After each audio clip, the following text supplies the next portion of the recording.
কুমড়ো পটাশ, কবি সুকুমার রায়, পাঠ অঞ্জলা মাহাতো। যদি কুমড়ো পটাশ নাচে, খবরদার এসো না কেউ আস্তাবলের কাছে। চাইবে না কো ডাইনে বাঁয়ে, চাইবে না কো পাছে, চার পা তুলে থাকবে ঝুলে হট্টমূলের গাছে। যদি কুমড়ো পটাশ কাঁদে, খবরদার খবরদার বসবে না কেউ ছাদে। উপুড় হয়ে মাচায় শুয়ে ল্যাপ কম্বল কাঁধে, বেহাগ সুরে গাইবে কালি রাধা কৃষ্ণ রাধে। যদি কুমড়ো পটাশ হাসে, থাকবে খাড়া একটি ঠেঙে রান্নাঘরের পাশে।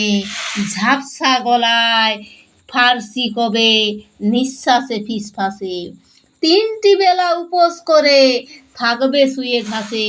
যদি কুমড়ো পটাশ ছোটে, সবাই যেন তড়বড়িয়ে জানলা বেয়ে উঠে। হুঁকোর জলে আলতা গুলে লাগায় গালে ঠোঁটে, ভুলেও যেন আকাশ পানে তাকায় না কেউ মোটে। যদি কুমড়ো পটাশ ডাকে, সবাই যেন শ্যামলা এঁটে গামলা চড়ে থাকে। ছেচকি শাকের ঘণ্টা বেটে মাথায় মলম মাখে, শক্ত ইটের তক্ত ঝামা ঘষতে থাকে নাকে। তুচ্ছ ভেবে এসব কথা করছে যারা হেলা, কুমড়ো পটাশ জানতে পেলে বুঝবে তখন ঠেলা।